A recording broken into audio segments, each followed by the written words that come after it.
new Land Rover Discovery walk off with the Auto Express Car of the Year award. So, with the new Range Rover Velar, it's got to be onto a winner, hasn't it? Well, it's available in usual flavours, petrol, diesel, and this first edition fancy expensive version. So we're going to take a ride to see if Jaguar Land Rover still has that Midas touch.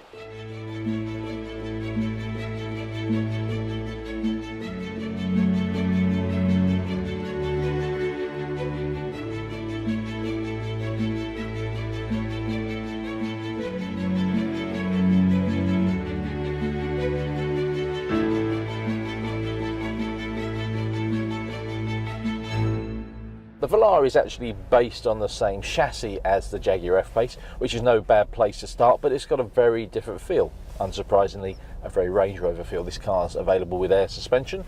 The Jaguar is not. This car's probably taking a slightly more refined, luxurious feel, where the Jaguar is a little bit more sporting.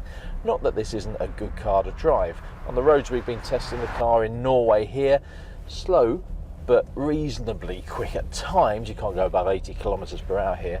The car does feel very quiet, very poised when you can find a corner, but most of all, very, very refined. This is a quiet car.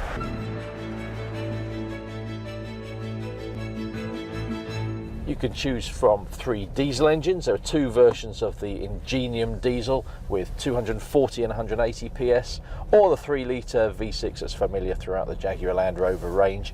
That's the one I'm driving now. I quite like that version. It's probably a bit quieter than the Ingeniums based on the experience we've had of those engines so far. If you want to push things a little bit, there's an Ingenium petrol version and a V6 petrol version using the supercharged engine from the F-Type.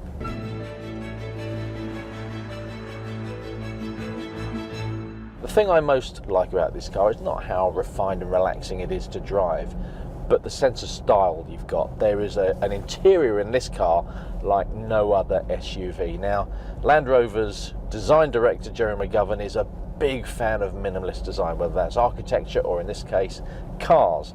And the interior here is just beautiful, with 2 10-inch touchscreens that you use for the infotainment, for the climate, and also the terrain response systems. That this is a Land Rover, so it has to be able to go off-road, and it can go places where other cars can't. That's all controlled through these touchscreens, and you can get a TFT display for the driver right here in the instrument pinnacle. But it's clean, it's simple, most of all, it's classy. That's also the same on the outside, where you've got really clean surfaces and fantastic pop-out door handles, which we haven't seen on a Land Rover before.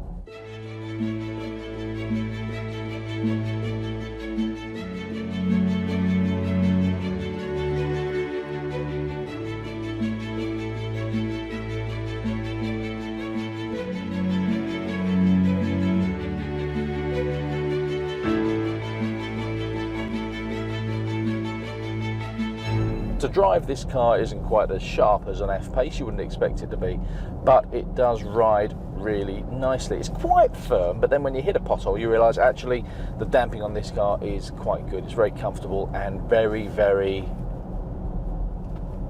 quiet. It's a bit of tyre rumble, but that's probably down to the big wheels and tyres that the designers love. If you don't want as much road noise, get smaller wheels and tyres, but then it doesn't look quite so nice.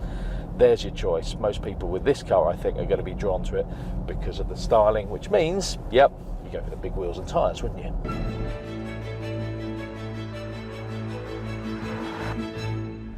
Practicality-wise, that's a bit of a mixed bag.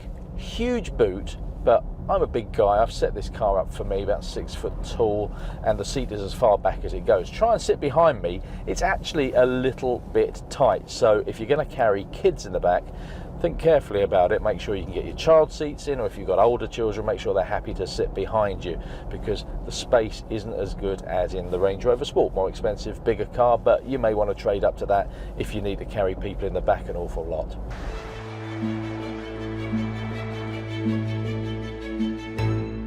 Being a Range Rover, this car will go up hills or through the river that we've got here next to us. It is a very capable machine, but is it a winner? Well, frankly, this car had me at hello. It is a sensational looking SUV. If you think it's good on the outside, it's brilliant on the inside, but it drives really nicely.